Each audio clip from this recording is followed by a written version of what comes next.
ভাই রে ভাই, একদিন খালি কইছিলাম যে আমার রানতে ভালোই লাগে, খালি যদি একটু সময় পাই। সেই দিন যে এই কথাটা আমার কাল হয়ে যাবে সেইটা আমি ভাবি নাই। দিনে ৩ বার রান্না করা ভাই, এই কি মোহের কথা কও দিন।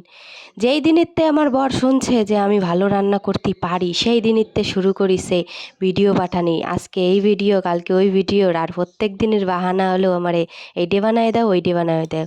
মাঝে মাঝে তো মনে কয় যে যেই কটা ভিডিও একদিনে পাঠায় সেই কটা ভিডিও একই রান্না সব কিছু একসাথে কইরে দিই।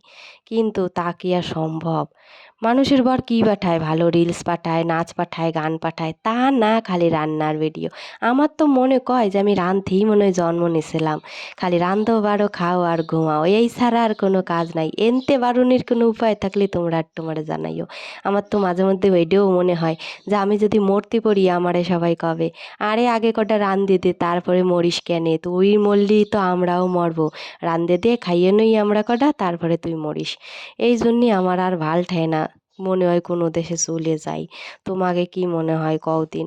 আরে মাইয়েকে জীবন কি খালি রান্দা বাড়ার জন্যে? আর চাকরি করো আর বাড়ি থাও, যাই করো না কেন মাইয়েকে রাঁধতেই হবে। কোনো জায়গা যাওয়ার আগে রান্ধো, আসিয়ে রান্ধো, কোনো সময় ঘুমানির আগে রান্ধো, ঘুমেতে উঠিয়ে রান্ধো, খালি রান্ধো আর রান্ধো। রান্দা ছাড়াই দুনিয়ায় মনে হয় আর কিছু নাই। আমার মনে কয় কি, এই রান্দাটা যদি না থাকতো তো আমি মনে হয় অনেক ভালো থাকতাম।